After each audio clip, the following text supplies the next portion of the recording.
bienvenue tout le monde à cette séquence de la chimie de la classe de 3e. Donc, on va entamer le chapitre 2 qui est au fait, les liaisons chimiques. Voilà un petit plan du chapitre. On va commencer par ce qu'on appelle la représentation de Lewis des atomes, puis la stabilité des gaz rares, pour enfin, on va faire deux parties, la liaison ionique et puis la liaison covalente. On y va. Voilà. La représentation de Lewis des atomes, il s'agit de schématiser les électrons de la dernière couche électronique, qu'on appelle aussi couche de valence. On va suivre deux règles, quelques règles au fait. Un électron célibataire, donc c'est un électron qui est tout seul, il est représenté par un point. Un doublet d'électrons, il est représenté par deux points, l'un à côté de l'autre, ou un tiret. Donc au fait, comment ça va se passer ? On va commencer par un exemple. L'azote ou le carbone, c'est 6.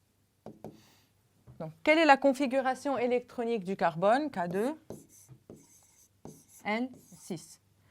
Donc, pour la représentation de Lewis, on va schématiser les électrons de la dernière couche, donc ceux-là, autour du symbole de l'élément chimique. Donc, il suffit de mettre le symbole de l'atome de carbone. Bon, je vais corriger mon erreur. Ce n'est pas K2L6, mais c'est K2L4. Voilà. Donc, excusez-moi, là, c'est K2L4. Donc, il suffit de mettre 4 électrons autour de l'atome de carbone. Comment ça va se faire ? On va commencer un à un en suivant un même sens. Donc, 1, 2, 3 et 4. On suit toujours le même sens, quel que soit le point de départ. Donc, on peut très bien commencer d'en bas. 1, 2, 3 et 4. Et cela, c'est pour n'importe quel élément chimique. On va faire un deuxième exemple.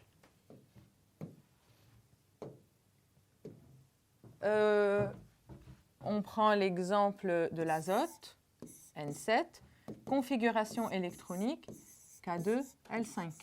Donc, voilà les électrons de la dernière couche qu'on va mettre autour de l'atome d'azote. Le symbole, je vais commencer par là. 1, 2, 3, 4, 5. Donc là, on a ce qu'on appelle un doublet d'électrons. Voilà. Et là, on a 1, 2 et 3 électrons célibataires qui sont représentés par le point. On peut remplacer ces deux points qui sont l'un à côté de l'autre par un tiret. Donc, ça fait 1 point, 2, 3 et un tiret. Donc, voilà, ces deux représentations de Lewis sont équivalentes. C'est la même chose. On fera encore quelques exemples. Voilà. Donc, l'atome de carbone, on vient de faire l'exemple, présente la configuration électronique suivante, K2L4. Il a 4 électrons sur sa couche de valence. Je rappelle, la couche de valence, c'est la dernière couche électronique. Sa représentation de Lewis, il faut mettre un C. 1, 2, 3 et 4. Un deuxième exemple, l'atome de chlore. Il a 17 électrons. Il présente la configuration électronique suivante. Donc voilà, K2L8, M7.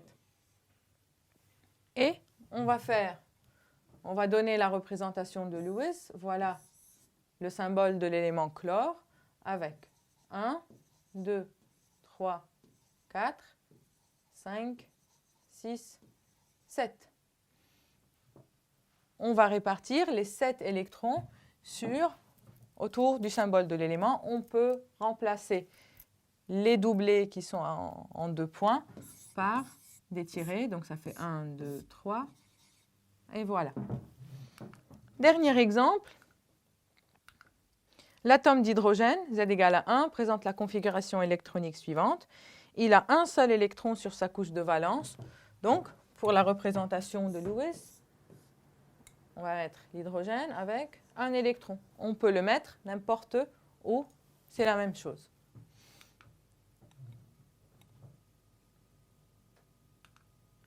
Voilà.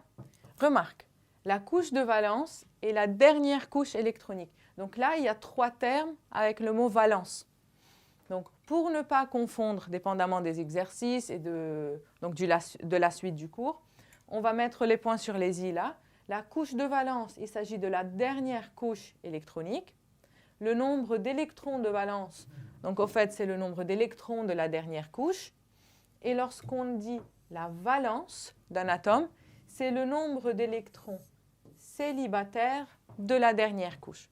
Donc, on va faire, à titre d'exemple, le chlore, Cl17, configuration électronique, K2, L8, M7. Donc, la couche de valence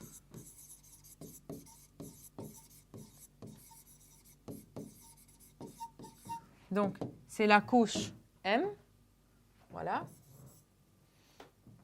Le nombre d'électrons de valence, il y en a 7, parce qu'il y a 7 électrons sur la dernière couche, et la valence de l'atome, c'est le nombre d'électrons célibataires. Donc, il nous faut faire la représentation de Lewis pour trouver le nombre d'électrons célibataires. La représentation de Lewis, 1, 2, 3, 4, 5, 6 et 7. Donc, la valence, c'est le nombre d'électrons célibataires. Combien d'électrons célibataires on a? Il n'y en a qu'un seul. Donc, la valence du chlore, c'est 1. Parce que là, on a un doublé, un deuxième doublé, un troisième doublé. Donc, voilà pour la configuration, pour la représentation de Lewis. Donc, on ferme cette partie. Deuxième volet du chapitre, la stabilité des gaz rares. Au fait, dans le tableau périodique, des gaz rares, on a vu ça dans la vidéo précédente, donc c'est la famille des gaz rares qui est le groupe 8 ou bien à la colonne 18 du tableau périodique. Donc ces éléments-là, ils sont stables. Pourquoi ils sont stables? C'est parce qu'ils ont la dernière couche électronique saturée. Les gaz rares ou nobles sont des gaz monoatomiques formés par les éléments chimiques de la 18e colonne du tableau périodique. Ces gaz, ils sont peu réactifs avec les autres atomes. On dit qu'ils sont stables. Cette stabilité est due à la saturation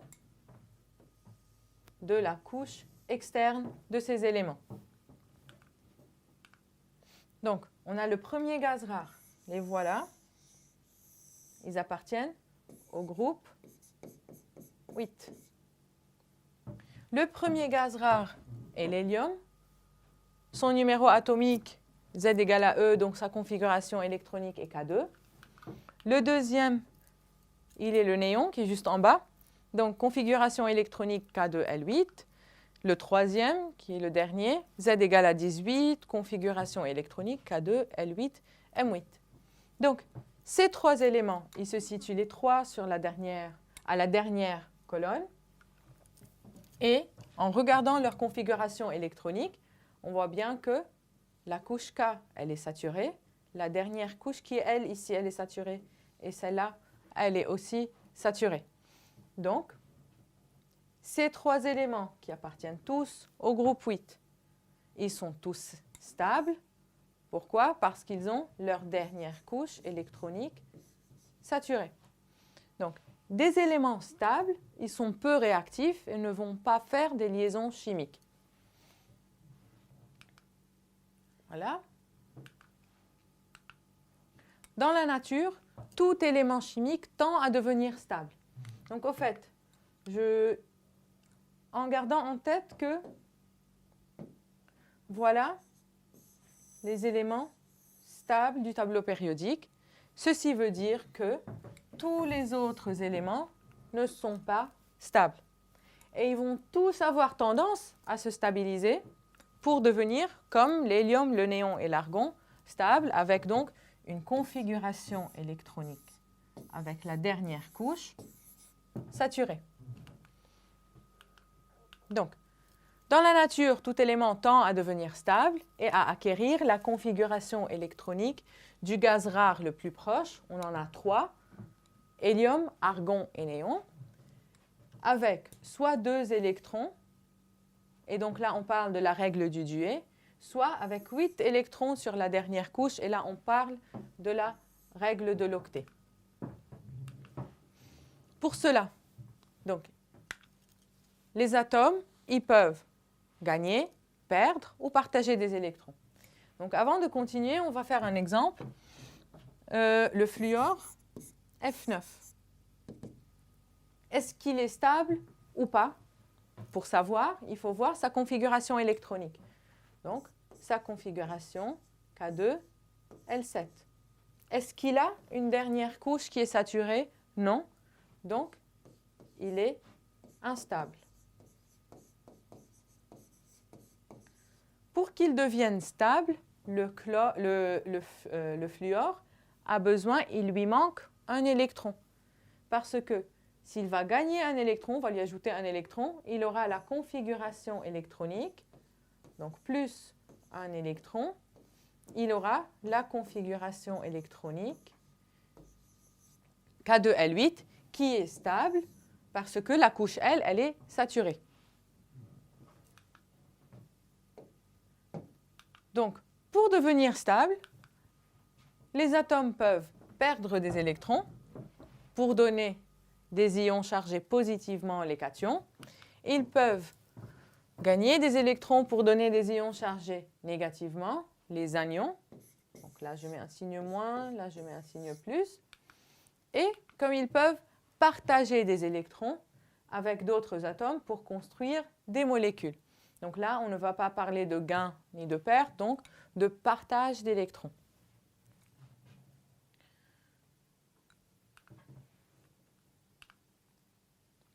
Et donc, ça va nous amener à ce qu'on appelle la liaison ionique et puis la liaison covalente qu'on va voir dans la suite de la séquence. Donc, je vais en profiter.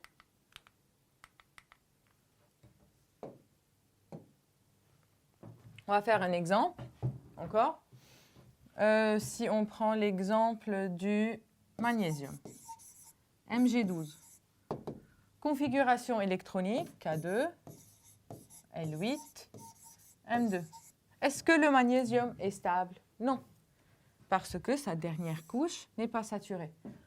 Pour qu'il, voilà, il est instable.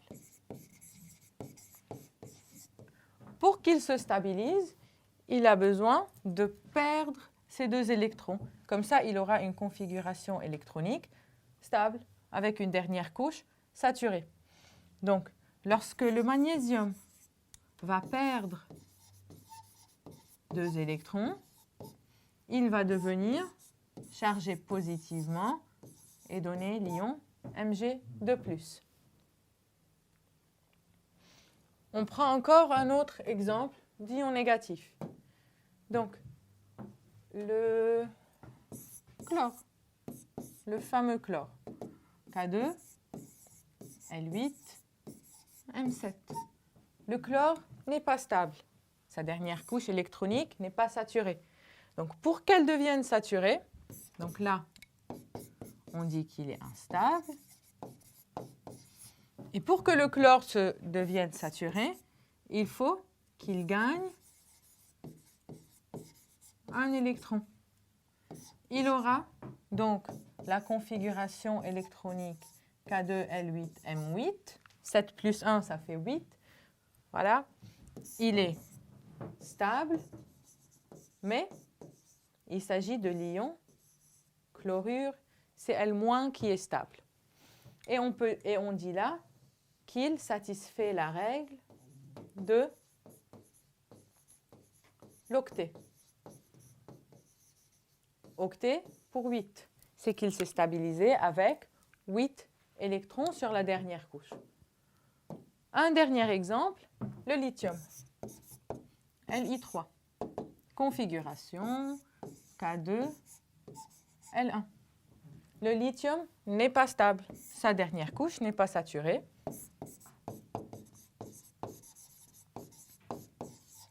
Pour qu'il devienne stable, il doit perdre cet électron. Comme ça, il aura une dernière couche qui est saturée, qui est K. Donc, Li perd un électron pour donner un ion chargé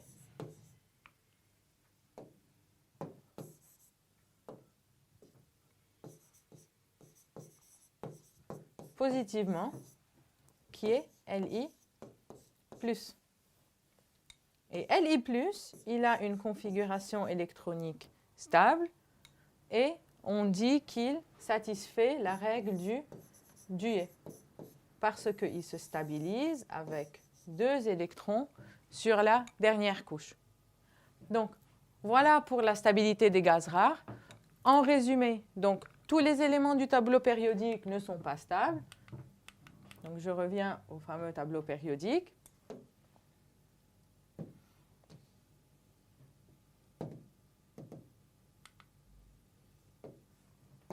Voilà.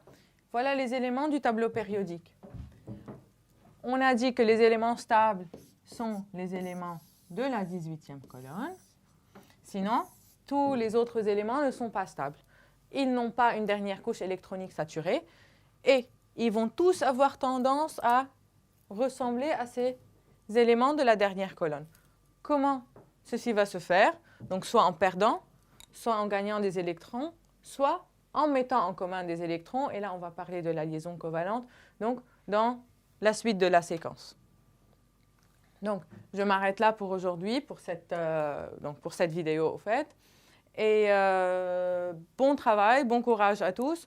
On continue avec la liaison ionique et la liaison covalente dans la suite de la séquence. Donc, bon travail et courage.